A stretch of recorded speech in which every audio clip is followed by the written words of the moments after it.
Well, I learned a lot from yours. And I think we're cut from the same cloth in some ways. I think this idea of reinvention, I know that's a big thing for you. This idea of being champions for workers over the age of 50 and how important we are to the workplace. Um, the whole kind of Gen Z thing, I'm trying to understand this generation.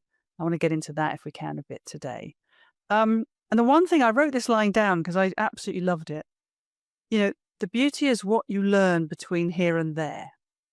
Um, I that really impacted me because it's like, if you are going to take a leap of faith, if you're going to try something new, and I'm hoping we're going to get into your career history in a minute. Um, it isn't necessarily that it was a right or wrong decision, but it's what you learn in the process. I think that's what you meant by that line, isn't it? It is.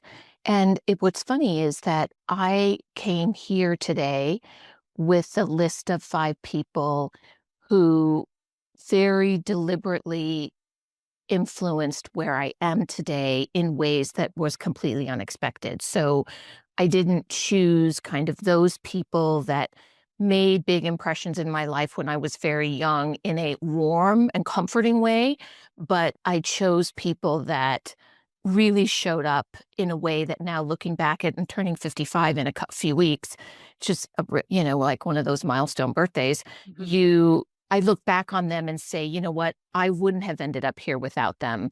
And that's all of them are the people that I chose to say that they really made a difference in my journey. And how did you find choosing your five? How was it straightforward, or did you land on that straight away, or did you noodle it for a while and then make that decision? I love that you asked that question. Um, and the best interviewers are the ones that ask good questions. So obviously, but I think a lot of people take it for granted, the ability to ask a good question. But no, it was hard actually, because for example, I don't have a grandparent on here. And a lot of people pick their grandparents, and I get a lot. I hope you can relate to this, Julia. I get a lot of grief for just not being very sentimental. And I Mhm. think people expect women to kind of all, if you're a mother, to all be maternal, to all have these same characteristics and character traits that we don't expect from men. And so, right? So I Yep. picked in a very unsentimental way, which is completely my brand, and yet I get a lot of hell for it. I'm so glad you said that because I had a big change of life about 5 years ago and packed up a four-bedroom house, and my ex-husband and I went our separate ways very amicably, but we went our separate ways. And this four-bedroom home of, a lot of family life, and he and I had been together for like 30 odd years, lots of life, lots of stories, lots of things happening. And I drove away with do you know what a Bedford van is? Do you know that what No, that is? It's a really small no. van. It's Okay. really small. And like when people move house, they take like, I don't know, three great big trucks sometimes. And I drove away with a Bedford van, and which is a very small footprint. And Wow. that's all I wanted. And I kept a few things that were sentimental. But I was, and we're roughly the same age. I turned 50 in June, 55, sorry, in June. So I was 50 when this happened. And I just basically said, I don't need all these things. I don't need all this Mm. stuff. I took a handful of things, put them in a little box, and that was enough. And yeah, I know some of my mummy friends in particular were astonished that I didn't take every single painting and every single thing that the kids had ever done. But I didn't. I just drove away with a small van. How about that? Can I just say how that is just such a I would we could have an hour and a half conversation just about that, because I turning 50 for me was also we downsized our house. It's a lot about letting go. Yeah. And that is a beautiful thing and a poignant thing, but not an insignificant thing either. Yeah. Very freeing though. But Yes. well, listen, we have a lot in common, I'm sure. And but one thing we don't have in common is, I can't hold a candle to your career. So let's talk about your career and a bit more about who you are before we get into your five. So I know, but if you can let the listeners know who you are. Well, thank you for saying kind things about my career. I do have, looking back, I do have kind of a fascinating career. And when I look back on it, the most important thing that I hope I've done is be a good role model for the next level of leadership, to look at me and say that I cared about people in a meaningful way, and lifted them up and made them better. And I don't mean that in a trite way at all, because what I do for a living is major transformation at scale, which is like large $100 million plus programs in financial services focused on wealth management, which has some of the most complex account types in financial services, as we all know. And when I look back on the body of work that I've done, I really try to teach women to be okay with bragging, because we don't do it enough. And I think that that hurts us actually in the workforce. So when I look back on my career, I am really proud of the massive bodies of work that my team has managed to get to the finish line. 70% plus of projects in financial services fail, and mine don't. And when I say that, it sounds cocky, and yet my projects don't fail because I ask for help. And I think that that's a really important nuance, where a lot of people in our business just get so wrapped up in our ego that we just think we have to constantly be heroes. And our idea of heroism is to just do it ourselves. And when I look back on my career, I realized I didn't do it by myself. And it was always the team, and it was always the people around me. And we're going to have one of my people is my boss. I had a boss for almost 15 years, the same boss. So those people are what made my career. But in a nutshell, I managed the largest conversion of investment management accounts in U.S. banking history and didn't miss a single file. I brought the first tablet app for financial advisors to Wall Street before anybody else. Morgan Merrill, nobody got there first. Was the first to put trust accounts online. So when I look at kind of the body of innovation and work that we've done, I am really proud of it. And it is really cool to be sitting here and have that be just such an unexpected journey. Oh, and the other thing that, I mean, you haven't mentioned it. Oh, first of all, I am not going to be so self-deprecating either. My career's been fine, actually. Mine's been Yes, pretty good too. So yeah, I know. I shall now take that. I'll take my lead from you. I'm going to be more boastful. You should. We should, shouldn't we? Why don't we? We can get into that later. But no, Okay. women don't generally sort of shout about their accomplishments, do they?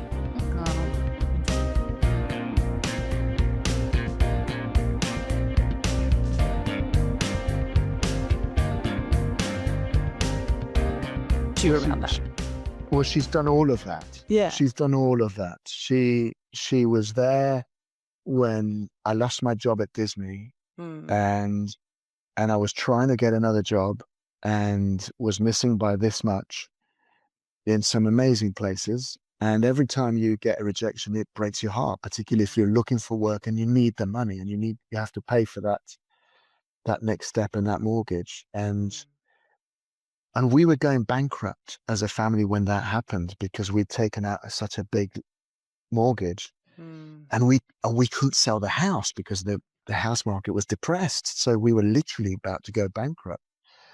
But she said, "What do you feel at the bottom of your heart?" I said, "I want to start this new business, this new social enterprise, Peruvian food. This is what I'm passionate about, and I always have been." And one of my best friends, Devon Daly, said, laughed at me when I said to him, "That's what I'm going to do." He says, "I always knew you were going to do that."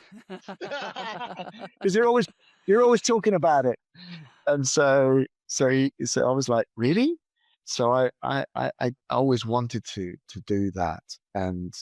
But there I was trying to fit in, trying to follow a career, trying to sort of, follow this career that I had with small record companies and bigger ones and tech company, but it's like Lucy was the one. Lucy was the one that gave me the key to open the door to say, "Listen to your heart. What do you want to do? You want to do that? Go do it." Because I know that if you put your heart and soul, because of the way you are, you're committed, you're passionate, you're a driver, you're a leader, you're gonna find the way to make it succeed. And then she we sold the house because we had to at much less money, but we got that. And I was like, phew. But with the savings, she's like, okay, let's make this work. So the majority of that went into convincing other investors who had said no, because I'd pitched this idea to 100 people already, and they'd said no, to invest in the first restaurant, Ceviche, more than 100. And but when we put most of our life savings into that, they went, okay, Yeah, well, we'll either this guy committed. is Hmm. either this guy is crazy but really onto something, or he's really committed and he's going to make it work. Yeah, And it was both. yeah. Oh, And we amazing. did, and we did make it work. Yeah, I'm very blessed to have had Lucy on that journey with me. Oh, she sounds remarkable, and I do absolutely love this idea of her just saying, just go with your heart, and backing you, because you hear it a lot, don't you? Oh, well, I really wanted to be this, but I didn't really think I could, and nobody wants regret, do they? At the end of the day, they don't want to get to the end of the life and go, oh, if only. Whereas with you, and I feel the same way. I tend to have a go at things. I do want to wring every little ounce out of this life of ours, don't you? And just Yeah, get to exactly. the end of it. I want to be exhausted at the end, in Yeah, every sense of the word. And I want to be content and happy and go, well, there we go. That was fun. Um, s- anyway, sorry. yeah. No. I mean, you make me think of two things. A quote that I'm going to misquote by a fabulous poet called Mary Oliver that I love, love, love, which I recommend you read Wild Geese and all kinds of other poems of hers. But she at the end of one of her poems, she says sort of, what are you going to do with this wild and crazy life, or something like that. Yeah, And you also make me think um, of another amazing lady called Martha Graham, who was a choreographer, a dance choreographer. I can't remember when, in the 30s. Um, and I always have this quote near me, so I'm going to read this all out. right. But I just love this quote.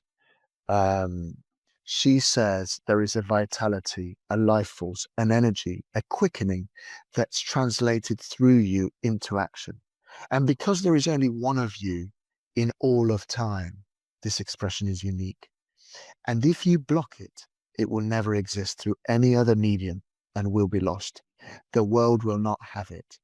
It's not your business to determine how good it is, nor how valuable it is, nor how it compares with other expressions. It's your business to keep it yours clearly and directly, to keep the channel open. You do not even have to believe in yourself or your work. You have to keep open and aware directly to the urges that motivate you. Keep the channel open. Hmm. So this is about what's inside you. How are you going to let that out into the world? And I had this passion for music, and I did something about it. I have this passion for nutrition and gastronomy and Peru, and wanting people in this country that say, no, don't look at the other side of the river. Just look at it. It's like, no, No, yeah. to get What's to know across? each other, what's across. Mm. And I just think, yeah, I love that quote because I really believe in it. The life force within us is something we've got to listen to.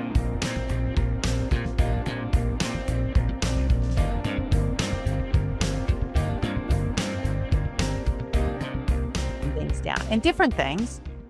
But if I could only have those years back, that I think is a poor use of my resources. So Yeah. what I choose instead isn't that interesting? Yeah. All that time that I spent uncomfortable in my skin. And I'm so glad I got comfortable. And Yeah. I'm going to make sure that all the time left, whatever that is, I embrace, celebrate, and embody that. And look at what an interesting path. You see the different, like it's a different Yeah. experience for your body and brain. But that's what I'm talking about. That's the bit I took from you, which is that reframing thing. And because I think I said on our podcast again, which you kind of helped me with, which is what you're referring to is I pushed down a very fundamental part of myself for, 50 years. Yep. And even when I say it out loud, I go, oh my God, 50 years. Yep. But you helped me see, well, great, at least you got there. And now you're going forward in your, fully authentic self, living the life you could never have imagined. Right. And who knows what's next. And I think what you're referring to, and I hope we get onto this, is you and your band that you essentially kind of, I don't know, an ambition of yours that was eventually fulfilled. So tell us a bit about that. Then we can't leave that hanging. Let's do that. Right. And then we'll get into the format. So, you too, like we have music in common. Yeah, you came out of the blocks blaring, like you were ready to go, as an embryo. I was like scared to death until I was 40 to sing. So I started singing at age 40, only because I was petrified of regretting, not trying. So music is a huge creative outlet for me. And at that time I said it was more uncomfortable to not try it than try it. And I've been singing and performing and now writing music and recording. It's just a love of mine. It's a heart-connected passion of mine. The interesting thing is, and I don't think we talked about this, but I'm bringing it up now. The interesting thing about music and how much it means to me, and that's how I met my husband, is when you exercise those muscles, things happen that are not linear. What I mean by that is the musical life that I've led since age 40, so 25 years now, has made me a performer, which is very different than being a musician. You know this, right? I do. You can be a musician, a session musician, studio musician. You can play in your house. You can be brilliant. It's not performing. So all those years of learning how to perform in front of an audience has made me very comfortable being in front of an audience. And now, as a keynote speaker, it is a performance art for me. So it scratches that itch, it exercises my creative muscle, and I get to share the message that I'm trying to share, which is you don't have to feel this way. You can create the experience you want by creating the thoughts that serve you. So it's just, who would have thought that? Well, it's back to your point about you don't have to feel icky. Icky, I suppose I think, because you don't have to feel uncomfortable in your own skin anywhere. No. I love that. And, I was smiling to myself when you were speaking. There was a moment in our podcast where you were describing all of that. And I think Matt turned to me and said, how did you feel when you first started singing? And I said, oh, I never had stage fright. I had stage excitement. Yes. And that's been played back to me a few times since. A few people who've listened have gone, oh, I love that line. But it's like, I can't really relate to stage fright, but I can certainly apply it to the other parts of my life where I've kind of held back because I was afraid of something. So it's that coming out of yourself, whatever that looks like. And that thing about transferable, I guess what I'm also hearing when you're speaking is that performance thing is so transferable. It can be whether you're holding court at a dinner party, like I say, keynote speaking, leading a meeting, at anything where you are out giving and influencing people in front of you. To me, the ultimate influencing is with a microphone on a stage in front of people who are smiling back at you, right? Yes. And when I look over my career, being able to do that absolutely fast-tracked me. Yes. Because other humans are super impressed if you can do it, I think, at some core level. So. I think so. But it underscores the point that we all are made up of parts. Yeah. We're parts. So you had a part that just was exceedingly comfortable on stage from the get-go. No hesitation. You had another part that was loath to be your authentic self. Yes. Would not do it. 50 years. I mean, so that shows you the power these parts have. Yeah, absolutely. Yeah, I get it. I get it.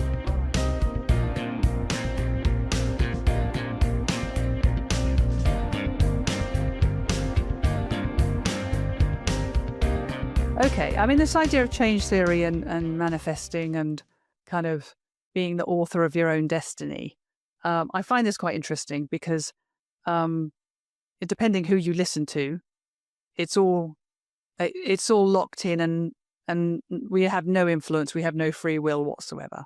It all just preordained, determined by our birthplace, our genetics, our environment, and everything. And we can no more change a single cell in our bodies than we can, buy a new house without it being something that was energetically pulling us there anyway. We were always going to buy that house. We were always going to be surfing on the beach, doing your meditation and running your business. This was a determined path for you. But we also know that manifestation is extremely powerful. If you tell yourself you can, then you probably will. If you draw your own roadmap, write down the things you'd like to be in 10 years' time, and you put that as a stake in the ground, you can be intentional about the choices you make and go towards that change that you want. So again, I'm not a practitioner, I'm not an academic, but as a person that's, I suppose, lived a little bit like that in my life, I've done a little bit of reinvention along the way, and I seem to be someone that can manifest. If I decide something, it typically gets done. But I think it's quite interesting that, there's this sort of counter argument that everything's preordained. So where do you sit? I'm just curious now. It's nothing to do with what you just said. I suppose it's a sort of little bit of a link. But where do you sit on this kind of idea that there's an element of our lives that is absolutely hardwired from birth in terms of where our life will take us? So maybe I am a believer and a practitioner that I was born in Spain. So, when I did this movement to come first to Brazil, and, it wasn't easy at all. You have a lot of, cultural issues, visa issues. You have, and what I believe is, one, you visualize what you want and you feel really what you want in life. Mm. Then you say, okay, I want this, and you can create that spot. It's not it doesn't mean that it's going to be easier, or it's going to be something, but I was born in a place, it's really small town in Spain, really, really small town. So, and now I have these experiences with Marshall Goldsmith, for example. It's one of the best in the history of leadership development. Mm. If you go to this place and you see the people who lives there, you say you can't do that, Yeah. And I believe that you can define the destiny or what you want in life, and do the steps required to get that. For sure, you need to be awareness of your strengths, what are you good at, or where maybe what, and truly go to where your heart wants to go, in terms Yeah. of that. So I believe you can model or create that. If you see some science research about this, you see like Michael Phelps, how he visualized, how he's going to win, how this, and for sure there is a lot of work. It's not going to be easy, and sometimes you don't get there, but at least you can go to other places that are amazing. Yeah. Well, I guess on a human level is why I have this particular format as well, because if we're really thinking about how you got here to even the stage where you're working with Richard and you're talking about change theory and you're manifesting your future life where you've got this beautiful, daily experience by the beach. It kind of a little bit started with Sante believing in you in the first place and giving you the confidence that you can make the changes you want to see. So it all, if in my opinion anyway, all the people that come into your life, good and bad, they shape everything. They shape the trajectory, the nature in which you live your life, your self-belief, your self-worth. It's all one big continuous feedback loop. And I suppose I put this podcast together because I thought there's always going to be some standouts that say that person absolutely changed the trajectory of my life. And it sounds to me like Richard gave you the courage and confidence to say, I can go from a small town in Spain and imagine a global existence where I can determine where I live, where I work, what I'm going to do, what my purpose is. And, I'm a big fan of that. I believe in manifestation personally. I think clearly, otherwise I wouldn't even be doing this. You know, a lot of people talk about doing creative endeavor, don't they? I'm going to have a podcast one day. Oh, right. Okay, good. Any help you want, let me know. I'll give you all the support you need. How many people actually have a podcast? I've published books myself. It's a big endeavor. To publish a book takes a lot of work, and it takes a lot of, it does take courage, because you're putting something creative into the world for people to critique.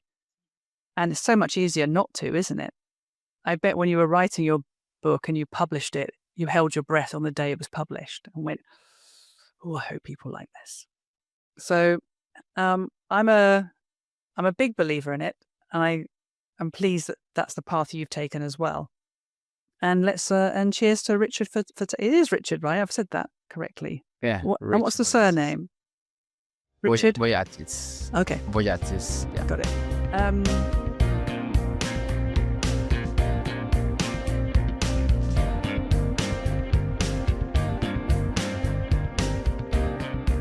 It's a twin set. Okay, so 4 comes into, so with hindsight, as you know, I didn't know it at the time, but menopause marked a really distinctive new stage in life for me. I can see that retrospectively, but in the middle of it, I didn't realize it. So as I've mentioned to you before, I realized I had various symptoms of menopause after about having them for several years. And I knew zippo about menopause. And, I had my youngest son when I was 42. I probably started going through, the start of the perimenopause in my mid-40s. The last thing on my mind with a toddler was the fact that I might be menopausal. For me, menopause was, 60-something-year-old women. So, in other words, a long way off in the future. I was really busy at work. You mentioned my career. I've had brilliant roles at the BBC, at DFS, at Boots. My work has always been really important to me, and it's a lot of my identity and is an ego has been wrapped up in work, and it is always a disentangling, Julie, doesn't it? That comes with that at a certain point in life, which is good and healthy. But it was the last thing on my mind, and then when it dawned on me that I might be going through the menopause, I realized I knew nothing. And I had hot flushes and night sweats. And for 2 weeks, I thought I had a summer flu. I feel ridiculous now saying it, but I thought it was just some weird summer flu that I just couldn't shake. And then it was going nowhere, and I wasn't sleeping. This is maybe this is menopause. And then I went to Boots and I bought some supplements which did diddly squat for me. My doctor wasn't particularly helpful. I tried out various things, and then the mum of one of my son's friends, Claire, was training to be a menopause doctor at the time, and I spoke to her, and she was brilliant. She is brilliant. She's now my business partner, Dr. Claire Spencer, and she helped me enormously because she joined the dots. So as so many more women now know, but not enough, there are a myriad of symptoms of menopause. From physical symptoms like hot flushes and night sweats and sleep issues. But what wasn't spoken about then, or really well known then, and still isn't well known enough now, are the impact of menopause on mood and cognition. So there was a time where I honestly thought I had early onset Alzheimer's or dementia, because I'd go into a meeting and I could not remember people's names. And these are people that I worked with day in, day out. Or I'd be in the middle of a sentence and I'd completely forget the second half. And I'm someone who I was all over numbers, figures. I could remember last year's stats, market share, you name it. And then that was gone. And that is terrifying, because that impacts your confidence. And it's a clustering of symptoms, and you can get you to a really dark place as well. And so when Claire explained all this to me, and then when I realized I wasn't losing the plot, I wasn't at the end of my shelf life in my career, or my life in general, I could manage this, I could cope. And she helped me understand the tools, getting on the right HRT, the importance of lifestyle changes. So that was so empowering. And so out of that, Claire and I had the conversation around, there's a real need to support women. There's a real need to empower women with evidence-based information and advice, and to provide compassionate clinical care. And Claire is a wonderful compassionate and brilliantly educated menopause doctor. And that's where we decided to come together. So I left my role, which I loved as CMO at Boots, to work with Claire to found my menopause center. And that's what we're about, empowering women with evidence-based information and advice to thrive through menopause. And when I came out as a menopausal woman, the number of stories I would hear from women who left their jobs. And as you know, menopause hits you in your 40s and 50s. And for, many women, that's when they're approaching or at the peak of their career. And it can knock you for 6. And then you might have, you're kind of that squeezed middle. You've got kids, you might have parents, you might have work. And then it all comes together. At the time you need to be strongest, you can be really discombobulating.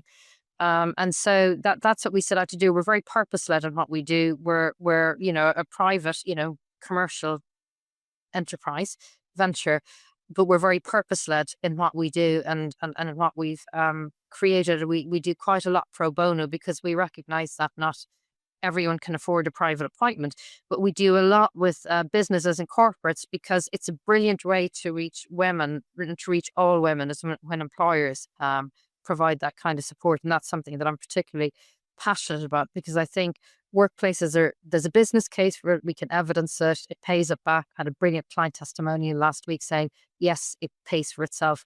We've seen it in reduced absence level, but it improves engagement, retention, and it's brilliant for society.